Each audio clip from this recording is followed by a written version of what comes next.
But Zaggle Prepaid has tied up with Visa for a 7-year partnership where it will be incentivized to launch and promote co-branded domestic prepaid cards.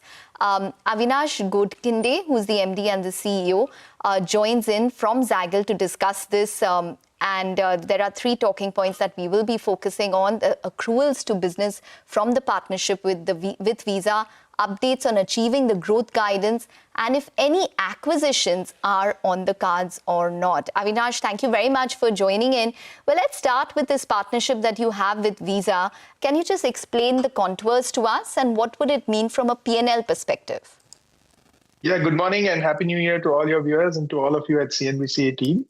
I think it's a great start for us, Visa partnership. Visa has been a partner with us for long, and we've had this, 7-year partnership now for launching and, promoting co-branded prepaid cards. Basically, these are additional spend incentives that we get. We get a small sign-in bonus as well, which is small in the overall context of our revenues, but it's sizable.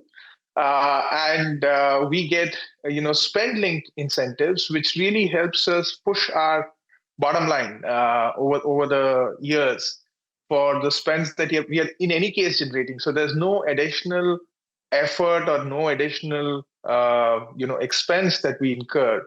It's just that it's our way of sealing the partnership with Visa and making sure that there's enough volumes coming in for Visa on their network as well. Mm-hmm. Hi, Avinash. Good morning. This is Vinny joining in the conversation as well. Could you just highlight some bit of the numbers as well? When will we start seeing the synergies? What sort of revenue will this generate? And also talk to us about the EU Small Finance Bank tie-up as well. Any numbers on terms of the progress over there as well? Good morning, Vinny. Good morning.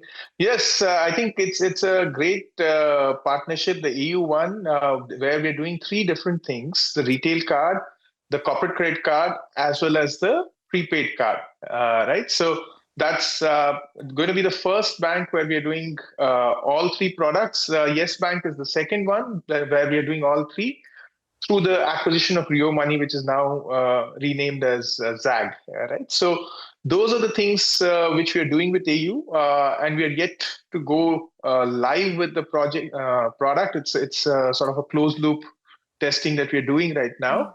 And we should see that kick off in the coming quarter, and there I think that would be a big one for us because we are also working with AU to overall deepen penetration for AU in different regions, starting with the South.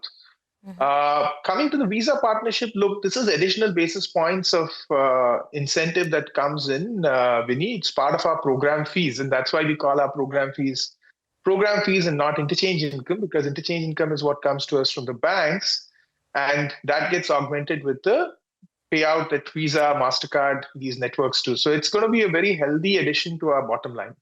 Okay. So you've spoken about 2 partnerships. Avinash, what are we expecting in terms of further partnerships that you are planning for the coming year? Yeah, so there are quite a few in the works with banks for our retail card business. You'll hear from us on that in the coming quarters. There's a good amount of momentum now where we are going to specific banks, public sector, as well as private banks, with a very clear focus on how does it add to our revenues and our bottom lines, right? And of course, what does it mean for the banks? So today, with 19 bank partners already, we can be very clear as to what we are looking in terms of objectives, and banks appreciate that.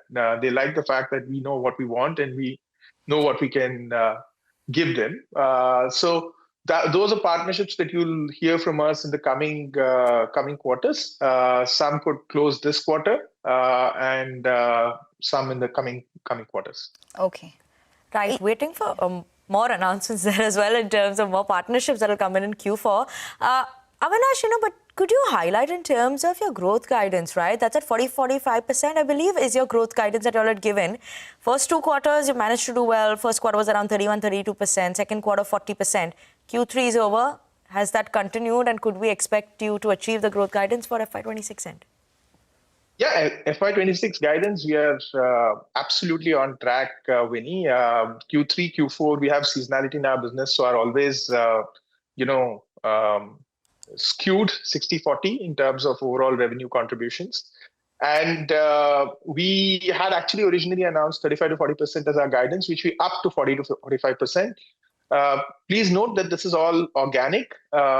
Acquisitions like Green Edge and others will also contribute both to the bottom line and top line very nicely. So this is overall looking to be a very strong, picture for us in terms of the numbers, both bottom line and top line. Okay, all right. You're confident in terms of the numbers this time, but Q3, Q4 is seasonally strong for Propel as well. Can you just tell us what the trend is looking like there? Yeah, it's across board. Propel is obviously the festive season kicks in Q2, Q3, Q2 and Q3 beginning. So we see an uptake there, and JFM is always a quarter where brands like corporates try to push for their sales, right? So Propel is all about channel incentives, and channel incentives obviously are high in the last quarter because they need to meet their targets. So the growth in Propel is also very strong. Okay. Just wanted to end this conversation by asking you about your inorganic growth plans, because you have sufficient capital on your books right now. You are talking about partnerships. But what are you doing on the inorganic front? Anything that you'd be interested in? If you could just slice down what your interest would be and the size that you would be also looking at, if that's the case.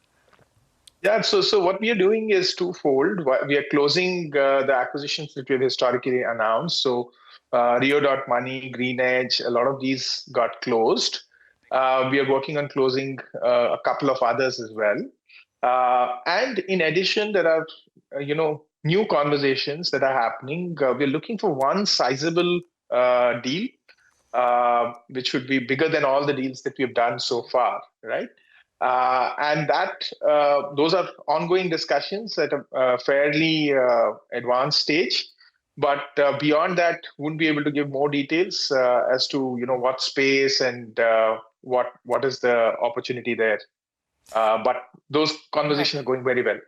Okay. And Avinash, just one thing, will you be able to achieve 11% EBITDA margins in Q3, Q4? Is that on the cards given ESOP cost is reducing? Winnie, you're putting me on the spot there.